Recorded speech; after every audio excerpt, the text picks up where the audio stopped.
Shalom Bapak Ibu. Saya harap kita semua tetap dalam lindungan Tuhan, dan itu menjadi doa pergumulan saya dan keluarga. Kiranya kita semua dijauhkan dari sakit penyakit, mara bahaya, ataupun segala hal yang tidak baik yang ada di sekitar kita. Saya yakin ketika kita tetap bertekun dalam Tuhan, maka penyertaan Tuhan itu juga tetap ada dalam kehidupan kita.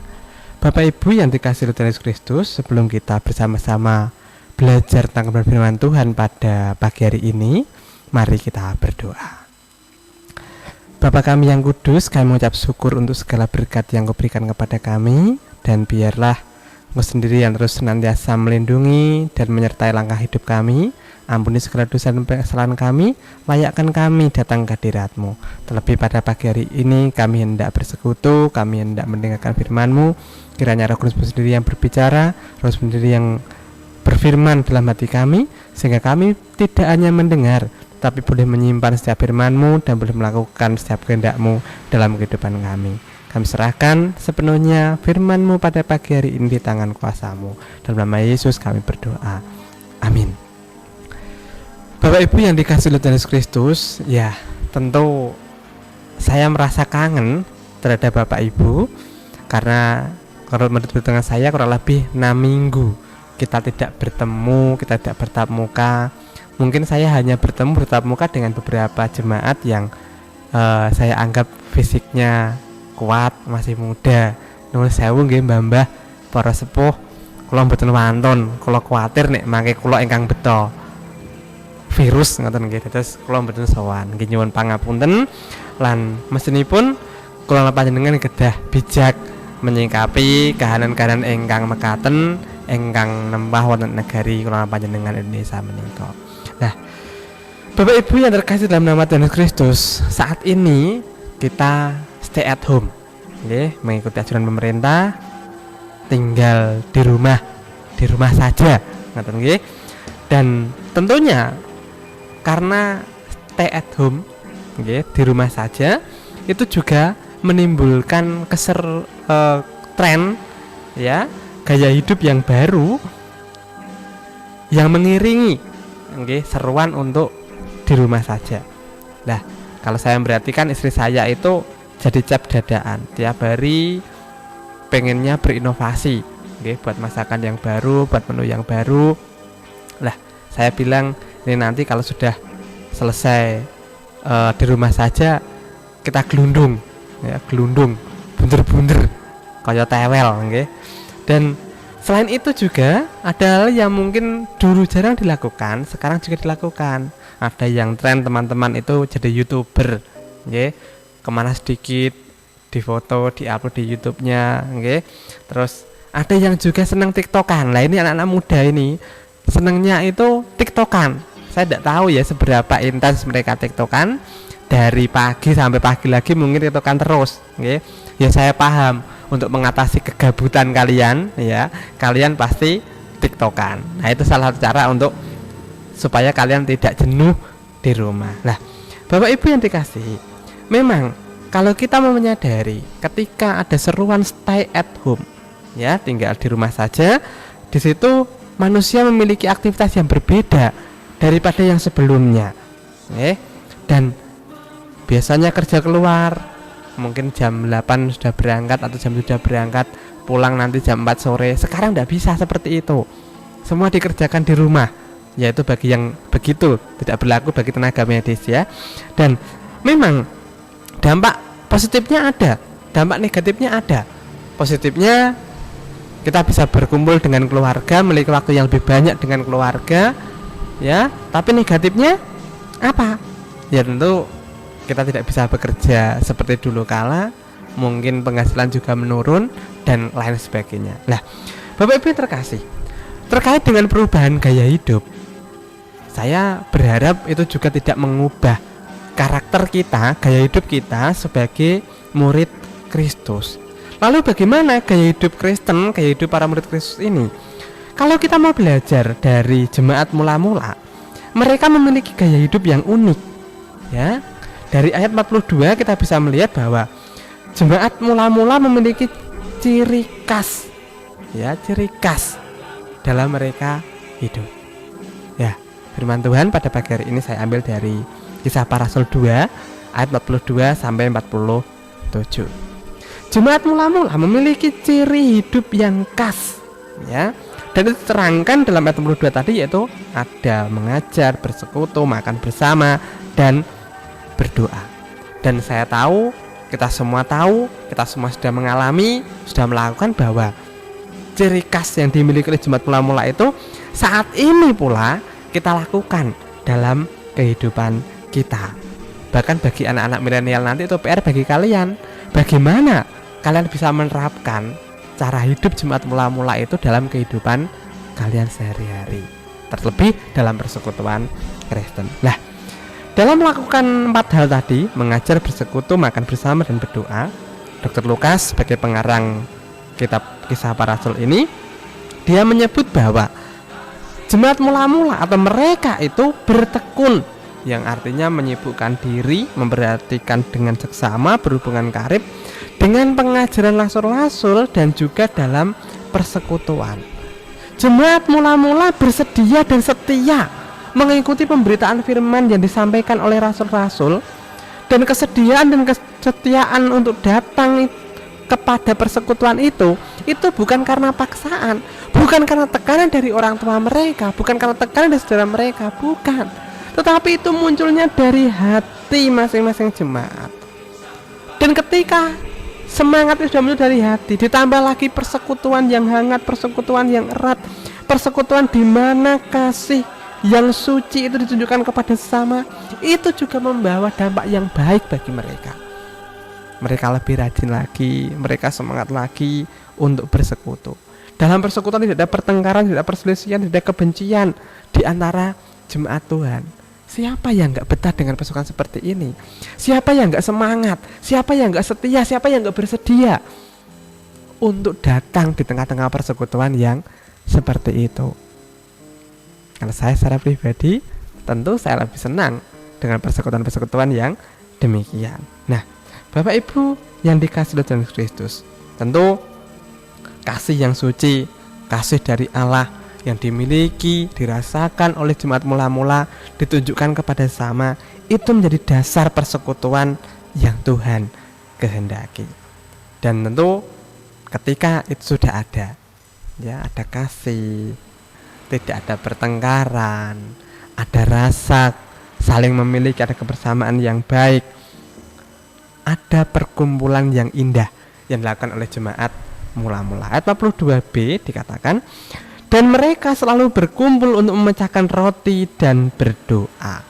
Nah, saya bergumul, apakah memecahkan roti yang dimaksud di sini adalah merujuk kepada perjamuan Tuhan atau perjamuan kudus, atau mengacu kepada berbagai makanan yang biasa? Kalau saya perhatikan dari kitab suci, mungkin juga dua-duanya, bisa perjamuan kudus, juga bisa makan biasa. Sebab dalam 1 Korintus 11 ayat 17 sampai 34, di situ dikatakan bahwa perjamuan Tuhan dirayakan sebagai bagian dari makanan biasa di gereja mula-mula. Tetapi di sini yang ingin saya tekankan adalah bukan makannya, bukan, tetapi persekutuannya, perkumpulan yang mereka lakukan. Sekalipun mungkin dalam keadaan yang susah, sekalipun mereka harus berbagi dengan harta milik mereka, namun mereka rela datang bersama-sama, berkumpul, memecahkan roti, bagi-bagi makanan di tengah-tengah jemaat yang mula-mula. Dan itu jelas bahwa mereka mengasihi satu dengan yang lainnya. Mereka rela untuk berbagi dengan satu dan yang lainnya. Bahkan kalau saya mau menekankan dalam ayat 44 sampai 46, di sana dikatakan bahwa jelas di situ ada kesatuan hati jemaat, ada kerelaan hati jemaat, ada ketulusan untuk memberi yang dimiliki oleh setiap jemaat. Dikatakan bahwa segala kepunyaan mereka adalah kepunyaan bersama.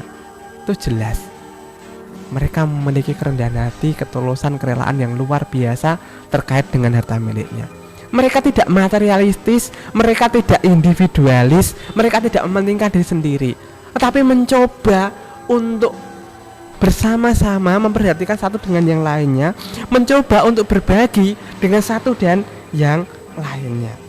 Nah, itu yang patut kita teladani dalam kehidupan kita saat ini. Bapak Ibu, yang terakhir dari ayat 42 dikatakan mereka juga tidak lupa yang namanya berdoa. Berdoa terus diulang-ulang dalam kehidupan jemaat mula-mula. Dituliskan terus ya bahwa setiap perkumpulan mereka ada doanya. Apa yang dimasukkan di sini? Ya, tentu berdoa itu sebagai tanda ucapan syukur, pujian dan penghormatan kepada Tuhan. Dan doa itu menjadi pokok bagian yang penting dalam persekutuan umat Tuhan. Jadi doa tidak bisa dilepaskan. Sekalipun mungkin banyak pengajaran yang luar biasa, mungkin banyak persekutuan, mungkin banyak makan bersama, tetapi berdoa harus tetap dilakukan, tidak boleh dilewatkan. Nah, Bapak Ibu yang terkasih dalam nama Tuhan Yesus Kristus, lalu pertanyaan bagi kita adalah bagaimana dengan gaya hidup Kristen jemaat Tuhan di masa milenial ini? Apakah masih bisa meniru, meneladani gaya hidup jemaat mula-mula pada waktu itu? Ya, pertanyaan bagi kita, apakah kita dapat dan masih bertekun dalam pengajaran iman Kristen? Saya tidak menurut jawaban iya dan tidak. Silakan Bapak Ibu meraba hati Bapak Ibu, mengingat apa yang sudah Bapak Ibu lakukan selama 6 minggu ini di rumah tanpa persekutuan dengan jemaat Tuhan yang lain. Kita dihadapkan pada physical distancing. Beribadah, katanya beribadah di rumah dengan keluarga masing-masing. Itu saatnya kita membangun misbah keluarga. Saatnya kita membangun persekutuan dengan keluarga dan juga dengan Tuhan yang lebih intim lagi. Lalu bagaimana dengan persekutuan dengan jemaat yang lain? Saya yakin kita semua masih bertemu dengan jemaat yang lain. Mari kita tunjukkan kasih kita lewat sapaan, perkataan kita yang manis, ya, atau mungkin lewat tindakan kasih kita yang baik. Kasih kita, kasih dari Allah yang kita tunjukkan kepada jemaat Tuhan atau kepada sesama, kita berikan itu kepada mereka.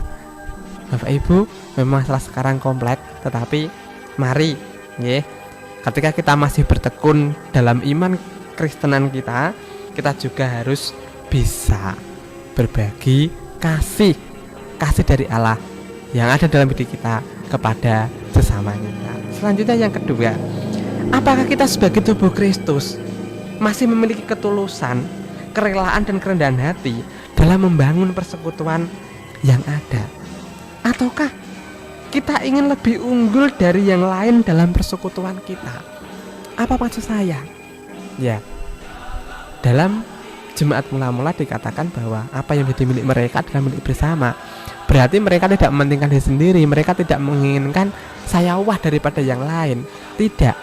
Tapi sekalipun mereka kaya, mereka merendahkan diri, menganggap dirinya sama dengan yang lainnya, dan tidak ada indikasi mereka mau menguasai jemaat yang lebih rendah, yang lebih lemah, yang lebih tidak punya. Tidak. Tetapi justru malah mereka mengangkatnya, mereka mengerangkulnya, mereka berbagi dengannya. Ataukah dalam persekutuan kita berbeda? Ada yang ingin lebih unggul daripada yang lain, ada yang ingin menguasai satu dengan yang lainnya. Nah, itu menjadi perenungan kita. Selanjutnya yang ketiga menjadi perenungan kita adalah, pernahkah ataukah seringkah kita mendoakan saudara-saudara kita seiman, murid-murid Kristus yang lain? Atau doa kita hanya fokus kepada diri pribadi, fokus kepada keluarga kita, anak-anak kita, atau kita juga mendoakan saudara seiman kita dalam imannya, kesehatannya, kekuatannya, berkat Tuhan? Ya, tentu itu menjadi pergumulan kita. Jika kita merasa bagian satu tubuh Kristus dalam persekutuan jemaat Tuhan di GTJ Panen Gunung Tal, kita juga harus berdoa untuk jemaat yang lain yang ada di GTJ Pemandan Gunung Unggal. Jangan fokus pada diri sendiri, tetapi kita berdoa, kita fokus juga kepada yang lain. Bapak Ibu yang terkasih dalam nama Tuhan Yesus Kristus, dari 3 hal. Yang pertama, apakah kita masih bertekun dalam pengajaran iman Kristen dalam persekutuan kita? Yang kedua, apakah kita sudah sebagai tubuh Kristus memiliki ketulusan, kerelaan, dan kerendahan hati dalam membangun persekutuan yang ada, ataukah kita memilih lebih unggul daripada yang lain, ingin menguasai yang lain? Yang ketiga, apakah pernah kita mendoakan atau sering mendoakan sesama murid Kristus, atau hanya fokus kepada diri sendiri? Pertanyaan ini saya harap bisa merefleksikan hidup kita di tengah pandemi corona ini.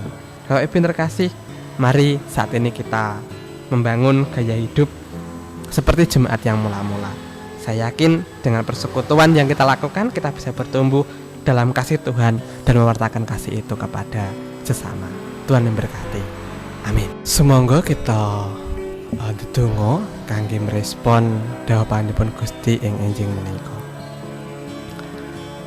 Tuhan Yesus, kami mengucap syukur untuk segala berkat yang Kau berikan kepada kami, terlebih kesempatan kepada kami untuk masih menghirup udara dengan gratis, dengan bebas, dan kesehatan yang kami rasakan sampai hari ini. Tuhan, melalui pengajaran jemaat mula-mula di mana mereka hidup saling mengasihi, saling memberi, berbagi, kerelaan, kerendahan hati ada dalam diri mereka. Kami harap, kami berdoa, kami mohon kiranya itu juga ada dalam kehidupan kami. Berkati setiap jemaat-Mu, kesehatan, kekuatan, imannya, Tuhan Yesus yang menyertai dan memberkati. Terlebih untuk kehidupan keluarganya, kami serahkan di tangan kuasa-Mu. Engkau sendiri yang buka pintu langit berkat untuk kehidupan keluarga mereka, dalam hal ekonomi, kerukunan, ketenteraman, dalam rumah tangga. Tuhan sendiri yang memberikan, terlebih anak-anak yang taat, anak-anak yang setia kepada orang tua dan juga kepada gereja, kepada Tuhan Yesus Kristus. Tuhan sendiri yang membuat mereka, Tuhan sendiri yang membentuk mereka. Tuhan, anak-Mu juga berdoa untuk gereja ini dalam segala pergumulan, dalam segala rancangan program. Tuhan sendiri yang bekerja dan berkarya. Tuhan Yesus, Engkau tahu bahwa kami memiliki program yang banyak, program-program yang besar, baik pembangunan pastori maupun gereja, pendewasaan, penabisan. Kami serahkan dalam nama Tuhan Yesus Kristus. Kiranya Engkau membungkah langit berkat. Kami percaya bahwa semangat ada dalam diri jemaat. Kami percaya bahwa semangat ada dalam diri kami semua. Kami percaya bahwa berkat Tuhan Yesus Kristus juga menyertai kami semua. Terlebih Engkau menyediakan berkat itu lewat anak-anak-Mu yang lain yang tergerak untuk membantu, untuk menyokong, untuk berdonasi bagi gereja ini. Kami percayakan Tuhan, Engkau bergerak. Kami percaya bahwa Engkau berkarya atas kehidupan jemaat-Mu di tempat ini, di Gunung Ungkal ini. Dan biarlah hidup jemaat-Mu di Gunung Ungkal ini juga menjadi saksi yang baik, saksi yang harum bagi orang-orang sekitar kami. Terlebih banyak orang yang percaya, banyak orang yang mengikuti Yesus Kristus dalam kehidupan mereka. Tuhan, kami juga berdoa untuk bangsa negara kami. Kami tahu bangsa negara kami, bahkan dunia ini sedang bersedih, sedang berduka karena pandemi COVID-19. Tuhan, tolong Engkau bebaskan, Tuhan, tolong Engkau lepaskan, Tuhan, tolong Engkau buang segala sakit penyakit virus-virus jahat ini. Dan biarlah negara kami, dunia ini kembali normal seperti sedia kala. Kehidupan ekonomi normal, kehidupan bersosial normal, kehidupan yang lain, segi-segi kehidupan yang lain belum berjalan normal seperti biasa. Kami percayakan Tuhan di tangan kuasa-Mu. Biarlah berkat-Mu, damai sejahtera-Mu boleh ada nyata dalam kehidupan negara kami juga dunia ini. Berkati pemerintahan Pak Jokowi, segala menteri, DPR, siapapun Tuhan yang berkarya dalam pemerintahan di negeri ini. Kami percayakan di tangan kuasa-Mu. Biarlah Engkau yang memakai, Engkau yang bekerja, Engkau yang memberikan kasih karunia-Mu, sehingga karya-karya yang lakukan benar-benar untuk kesejahteraan rakyat Indonesia ini dan semua orang di negara ini, sehingga tidak ada yang kurangan, melainkan semua berkelimpahan dengan kasih karunia pada Allah. Terima kasih Tuhan, terima kasih. Kami serahkan sepenuhnya hidup kami, gereja kami, jemaat-Mu di tempat ini dan dimanapun berada, juga bangsa negara kami seluruh dunia ini, dalam satu nama yang penuh kuasa Tuhan kami Yesus Kristus yang telah menciptakan dan memelihara langit, bumi, dan segala isinya. Dalam nama Yesus kami berdoa. Amin. Selamat hari Minggu Bapak Ibu yang dikasihi Tuhan Yesus Kristus. Saya harap ini minggu terakhir kita beribadah di rumah, dan mungkin minggu depan kita bisa beribadah bersama lagi. Dan itu yang menjadi doa kita terus, doa kita bersama. Dan kiranya Tuhan segera meredakan melalukan wabah pandemi ini, sehingga semua boleh berjalan dengan baik seperti sedia kala. Tuhan Yesus memberkati Bapak Ibu, dan biar damai sejahtera Tuhan ada dalam diri kita semua. Amin.